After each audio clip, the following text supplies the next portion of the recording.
एक research scholar हूँ और इन्फॉर्मेशन टेक्नोलॉजी और कंप्यूटर साइंस के ऊपर रिसर्च कर रहा हूँ। स्पेशली जो मेरा रिसर्च रहता है सिग्नल्स के ऊपर रहता है। जैसे कभी कभी हमारे साथ या सभी लोगों के साथ यहाँ पे होता होगा कि वो किसी को याद कर रहे हैं अपने घर में और अचानक उनका कॉल आ जाता है मोबाइल फ़ोन पे, तो कोई ना कोई सिग्नल उनके पास जाता है जो उनके पास उनको करवाता है। तो सुनिए, अब समय बहुत हो।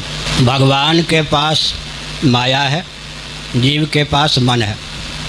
श्रीमद् भागवत के 11वें स्कंद में कहा गया विद्धि माया मनोमयम। यह जो संसार है साझे की सृष्टि है।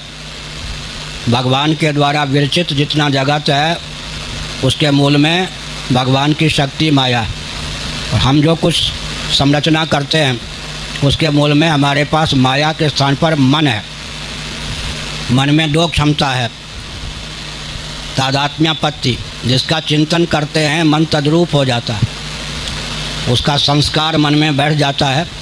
तादात्म्यापत्ति जब परिपक्व हो जाती है तो बहुभवन विविध रूपों में अपने आप को व्यक्त करने की सिद्धि व्यक्ति को मिल जाती है। जैसे कि स्वप्नावस्था में पृथ्वी, पानी, प्रकाश, पवन, आकाश, दिक्, काल और जितने स्थावर जंगम प्राणी होते हैं वो मन के ही सब कार्य होते हैं।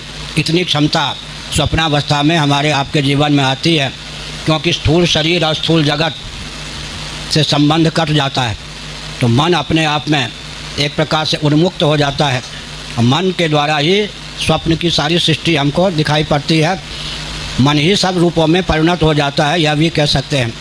तो जब व्यक्ति दूषित विचारों से अपने मन को हीन कर लेता है तब उसके मन में दिव्यता आती है और धीरे धीरे वह मन इतना प्रबुद्ध हो जाता है कि दूसरे के मन की क्षमता, दूसरे के मन के भाव को, मनोभाव को भी समझने लग जाता है व्यक्ति उस मन के माध्यम से। और धीरे धीरे भविष्य में जो कुछ घटना घटने वाली उसका भी ज्ञान हो जाता है। बहुत बढ़िया कहा गया छांदोग्य उपनिषद के 8वें अध्याय में, इंद्रिय की गति केवल वर्तमान में। इंद्रिय 5 ज्ञानेंद्रियाँ हैं, 5 कर्मेंद्रियाँ हैं। 5 ज्ञानेंद्रिय को ले लीजिए। इंद्रिय की गति केवल वर्तमान में है। जब तक रूप देख रहे हैं तब तक क्या है? सक्रिय है। मन की गति क्या है? 5 ज्ञानेंद्रिय 5 कर्मेंद्रिय के साथ है, भूत में भी, वर्तमान में भी, भविष्य में भी।